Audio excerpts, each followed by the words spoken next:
महिलांच्या उद्योग व्यवसायाला चालना देण्यासाठी आणि महाराष्ट्राच्या खाद्य संस्कृतीसाठी भीमतडी यात्रा खरं तर गेली अनेक वर्षांपासून पुणेकरांसाठी आकर्षण ठरत आहे। यंदाची ही भीमतडी यात्रा उत्स्फूर्त असा पुणेकरांचा प्रतिसाद मिळत आहे। खरं तर शहरी आणि ग्रामीण या संस्कृतीचा मिलाप या भीमतडी जत्रेच्या माध्यमातून मिळत असतो। आता भीमतडी यात्रेचे आयोजक असलेल्या सुनंदा पवार सध्या आपल्यासोबत आहेत, आपण त्यांच्यासोबत चर्चा करणार आहोत।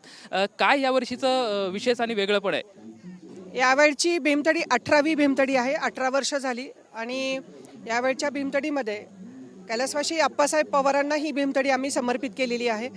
कैलासवासी आप्पासाहेब पवार या संस्थेचे चेअरमन होते आणि त्यांनी सहकार क्षेत्र असेल, कृषी क्षेत्र असेल, त्याचबरोबर एज्युकेशन शिक्षणासाठी त्यांनी प्रचंड काम केलेलं होतं आणि त्यांना एप्रिलमध्ये 25 वर्ष पूर्ण होतात आहे। त्यामुळे यावेळेचं भीमतडी आपण त्यांना समर्पित केली। त्यांचं काम आपण या भीमतडी जत्रेच्या एंट्रन्सच्या गेटपासून ते आतपर्यंत आपण डिस्प्लेला लावलेलं आहे। खरं तर आज शरदचंद्रजी पवार साहेब या भीमतडी यात्रेसाठी भेट देण्यासाठी आलेले होते आणि भेट देण्याच्या आल्याच्या नंतरच फोनवरती ते मुख्यमंत्री देवेंद्र फडणवीस यांच्यासोबत चर्चा करत होते। तुमच्या माध्यमातून देवेंद्र फडणवीस यांना या भीमतडी यात्रेसाठी आमंत्रण देण्यात आले का? नाही, भीमतडी जत्रेचं निमंत्रण सगळ्यांनाच आहे। भीमतडी जत्रेने आज तागायत 18 ते 20 वर्ष झालं कुठलंही राजकीय हे इथं व्यासपीठ निर्माण नाही। एक तर अराजकीय कार्यक्रम हा जवळपास 18 ते 19 वर्ष आपण भीमतडीच्या माध्यमातून करतो इथं। त्यामुळे इथं सर्वांनी यावं, सर्वांनी बघावं, सर्वांनी ते सगळं त्याचा अनुभव घ्यावा, आनंद घ्यावा ही आमची भूमिका असते। त्यामुळे अराजकीय कार्यक्रम आम्ही इथं 18-20 वर्ष करतोय, तर त्याला खूप चांगलं यश पण मिळत आहे। निमंत्रणं सगळ्याला गेलेली आहेत। उपमुख्यमंत्री अजितदादा पवार यांच्यासोबत काय चर्चा आणि त्यांना काय आमंत्रण? सगळ्यांना निमंत्रणं गेलेली आहेत, दादांना पण निमंत्रण गेलेलं आहे। ह्यावेळेस आता 25 तारखेपर्यंत राहणार आहे, काय स्टॉल किती आहेत आणि कसा नागरिकांचा प्रतिसाद? भीमतडी जत्रा 20 तारखेला सुरू झाली आणि ती 25च्या संध्याकाळी रात्री 10 पर्यंत चालू राहणार आहे।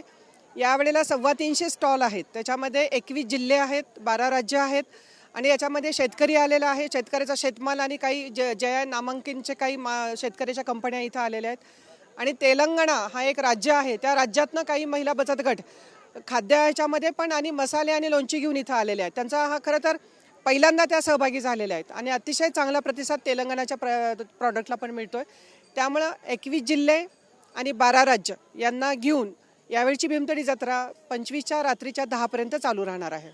खरं तर प्रवेशद्वारावरतीच एक बैलगाडी म्हणजे जे महाराष्ट्राच्या बळीराजा आहे त्याचं प्रतीक असणारा किंवा पाठीमागं बघतोय नंदी बैलवाला आहे, बकऱ्या आहेत, कोंबड्या आहेत, अगदी ग्रामीण भागात आल्यासारखं या ठिकाणी भास होतंय। पुणेकरांच्या काय प्रतिक्रिया येतात? एकतर कालचा जो फीडबॅक आहे पुणेकरांचा तो 99% अतिशय सकारात्मक आहे। एक तर एंट्रन्सच्या गेटपासून आतमध्ये जे काही तुम्ही पाहता इथं हे सगळं हे या संस्थेचं काम आहे आणि हे काम आम्ही लोकांना छोट्या उपक्रमातून दाखवायचा प्रामाणिकपणे प्रयत्न करतो। कारण ॲग्रिकल्चर डेव्हलपमेंट ट्रस्ट ही संस्थाच मूळ शेतकऱ्यांसाठी काम करते, त्यामुळे बळीराजाशिवाय तर आमचं काम पूर्ण होऊ शकत नाही। त्यामुळे बैलगाडी, बैल, शेतकरी, शेताचा शेतमाल हे आमच्या कामाचं केंद्रस्थानी ही सगळी लोक आहेत। गावच्या गावगाड्याची संस्कृती दाखवण्याचं काम आम्ही भीमतडी यात्रेच्या माध्यमातून करत आहोत। खरं तर अनेक पुणेकरांचा चांगला प्रतिसाद या ठिकाणी मिळत आहे। भीमतडी यात्रेचं आमंत्रण आम्ही खरं तर राजकारण कुठलंही न ठेवता सर्वांनी या भीमतडी यात्रेमध्ये यावं असं आम्ही आमंत्रण अजितदादा असतील किंवा देवेंद्र फडणवीस असतील अशा सर्वांना आम्ही आमंत्रण दिलं आहे, अशी प्रतिक्रिया या ठिकाणी भीमतडीचे आयोजक असलेल्या सुनंदा पवार यांच्याकडून आपल्याला पाहायला मिळत आहे। कॅमेरामॅन नागनाथ सोबत लक्ष्मण जाधव, TV9 मराठी, पुणे।